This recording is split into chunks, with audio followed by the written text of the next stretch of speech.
who sees people of color only as votes, not as human beings worthy of a better future. Donald Trump has built his campaign on prejudice and paranoia. He is taking hate groups mainstream and helping a radical fringe take over the Republican Party. What kind of impact are these attacks that we just showed you having? Joining me now, Dr. Alveda King. She's niece of Martin Luther King Jr. and daughter of Reverend A.D. King. Welcome. Thank you so much for joining us. Are either of these two candidates bigots? Well, I don't want to directly accuse either of being a bigot, but I think it's very important for us as voters to take a look at each platform that each person represents, and then to align our votes with the platforms that are most suitable rather than the personality. When they yell at each other about being bigots, I believe that it's more important to listen to what are you going to do for me as an African-American woman in America, a mature 65-year-old African-American woman. What will your platform do for me today? And that's going to be very important. As far as who's a racist and who's riling up people to hate people, I am hearing that from every corridor, from the Democrats, the Republicans.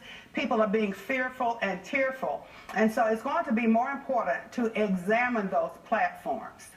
You have a lot of people of color watching this mudslinging, and they're confused because on the one hand, they heard Donald Trump the other day say something that maybe struck at a few chords here and was able to really touch upon something, and that was many of the urban centers have terrible unemployment.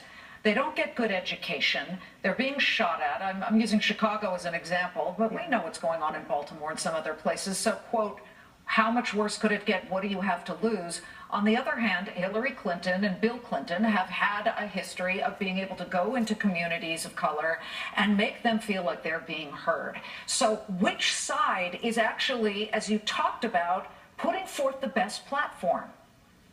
I like the platform that says, in your urban community, you need to go to work, you need to go to school, you need to be healthy. If you want to go to church or pray, you should be able to do that. And I like the opportunities that are offered, not just to the black community, but definitely to the black community. I would like to see our black young men and women get out of jail, get back to work, and get back to school. It sounds very promising, the plan that Mr. Trump is presenting for the urban communities, because right now, many of our urban communities that are kind of overrun with Democrat leaders like mayors and all that kind of thing, there's a lot of trouble in those cities. And I believe that whichever candidate who has the platform that can put America back to work, back to church, back to school, and make us healthy again, I believe that that's an excellent platform.